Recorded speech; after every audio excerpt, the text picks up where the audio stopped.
Nous connaissons Thierry Marx pour son engagement envers l'association 12 rounds contre le cancer. Nous connaissons également la réputation de chef étoilé, pionnier dans la gastronomie moléculaire, officier de l'Ordre des Arts et des Lettres et chevalier de la Légion d'honneur. Nous découvrons aujourd'hui un homme passionné d'arts martiaux.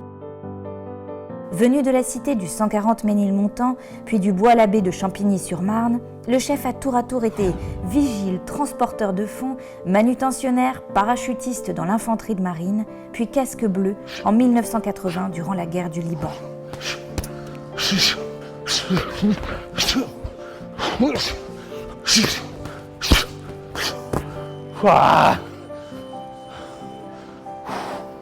Moi je me souviens d'un vieux professeur de boxe qui me disait toujours: non mais t'inquiète pas, les sacs ils ont pas de bras.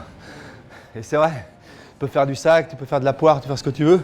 À un moment donné, il faut aller affronter l'obstacle.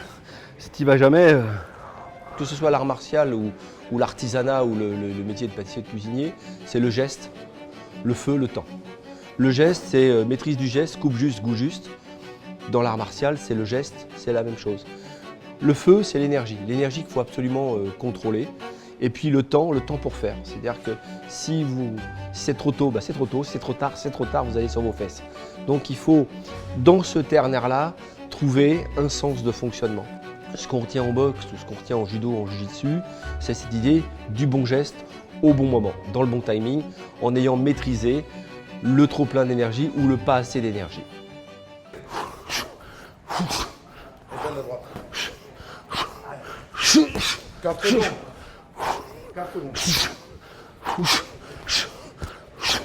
Le sport, j'en fais tous les jours.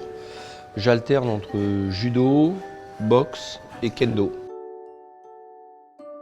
Travailler le matin très tôt, des techniques martiales, j'ai l'impression qu'il ne peut plus rien m'arriver. J'aime cette montée d'adrénaline qui fait qu'à un moment donné, on va aller s'affronter sainement, honnêtement, d'homme à homme, affronter la vie en face. Moi, je viens de quartiers un peu compliqués. La violence, elle était innée au quartier, c'est-à-dire qu'on avait l'escalier A contre l'escalier B, donc qui venait dans l'escalier était un intrus, voilà, il fallait en découdre forcément. La violence pour la violence, mais vraiment d'une bêtise absolue, et finalement c'était assez angoissant. Donc comme c'était anxiogène, eh bien on cherchait un groupe pour se renforcer, et on se renforçait en gros dans la connerie, quoi. Et à un moment donné, c'est ma mère qui me dit: mais écoute, il y a des endroits où c'est légal de se battre, tu peux peut-être aller voir. Et si c'est pas cher, tu peux y aller. Et donc je suis allé à Champigny-sur-Marne, voilà, et c'était vraiment pas cher. Donc j'ai pu intégrer le club de judo. Et puis au Ring-Montreuil, alors c'était encore moins cher parce qu'on arrivait avec son short, on nous prêtait des gants, on arrivait à faire notre entraînement quasiment gratuitement. Donc ces cadres éducationnels-là, pour moi, m'ont sorti du risque du quartier.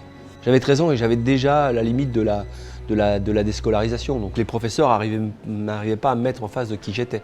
Sur un ring, sur un tatami, faut vite savoir qui tu es et ce que tu veux, et ce que tu viens faire là. 1, c'est tourne un peu le bassin sur le côté, voilà,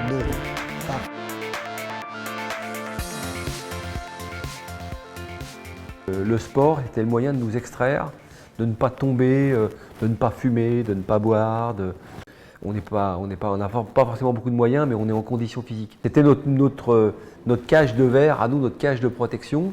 Moi, je me souviens du père de Lucien Rodriguez, qui prenait sa 4L, une petite voiture fourgonnette, qui mettait 5 mômes dedans, qui nous récupérait à Champigny-sur-Marne ou à Montreuil, au Ring-Montreuillois, et qui nous emmenait du Ring-Montreuillois jusqu'à la Porte Saint-Ouen.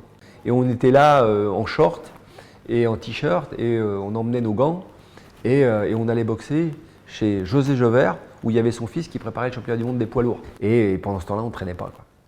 On ne traînait pas et on rêvait que de championnat, de faire notre vie là-dedans et d'être les meilleurs, etc. Je fais du MMA parce que j'ai vu que le MMA avait évolué. Puis un jour, en croisant Yuri, qui est un type formidable, je lui ai dit, écoute, on n'a qu'à essayer. Ce que je découvre avec le MMA, c'est la quintessence du judo. Quand on apprend à faire un blocage au judo, bien souvent on laisse un petit peu de tissu traîner, un truc comme ça. Là, il n'y a pas de tissu. J'y crois parce que je me dis, il y a une attractivité et ça va faire comme la boxe taille. Au départ, on disait la boxe taille, pas beau, pas bien, c'est pas du bon pied-point, ça n'a rien à voir avec le full. Et puis finalement, on s'est dit, bien encadré, c'est quand même une jolie discipline. Et je pense qu'il y a une attractivité qui sera la même dans le MMA si le MMA arrive à poser des clubs, des académies dans de bonnes conditions. Quand j'ai fait ma séance le matin, je me dis qu'il ne peut plus rien m'arriver dans la journée de fâcheux.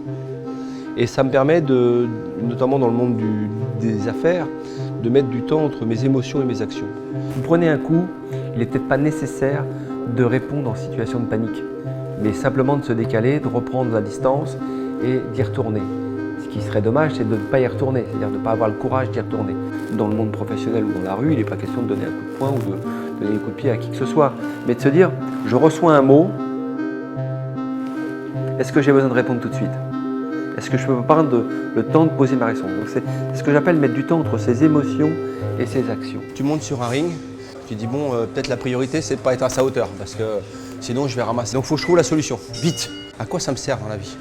Moi je peux dire que quand je vois des dossiers, je dis ça c'est urgent, ça c'est une priorité, ça c'en est pas une, ça c'en est... Et sur le ring, ça te met l'impression. Donc on gère le truc et je trouve que ça apprend à donner des priorités dans la vie. RER. Rigueur, c'est à la japonaise, le shitsuke. Construis ton projet. Et mets-y la rigueur qu'il faut parce que c'est pour toi et c'est individuel. L'engagement lâche la main du passé quand le passé est trop compliqué. Pas ton identité, pas qui tu es, pas ton patrimoine, juste ton passé quand il est compliqué. Et l'engagement et la régularité, essaye d'aller à l'entraînement le plus souvent possible et le plus régulièrement possible. C'est pas grand-chose. Et n'importe quel enfant est capable de garder ça toute sa vie. C'est avec la sagesse et l'humilité de ces valeurs martiales essentielles que Thierry Marx poursuit aujourd'hui son engagement caritatif pour l'association 12 rounds contre le cancer. 12 rounds contre le cancer, c'est d'abord une histoire d'amitié. Un copain qui a été plutôt impacté. Et on s'est dit, un jour on fera un truc pour le cancer, mais en montrant que la vie est un combat, que la vie frappe fort, bien plus fort qu'à la boxe, et qu'on peut mettre tout ça en lumière. Évidemment, c'est un appel au don, comme chacun sait, et pour nous aider pour ce cancer du sang dont on parle peu finalement et cette recherche sur le lymphome.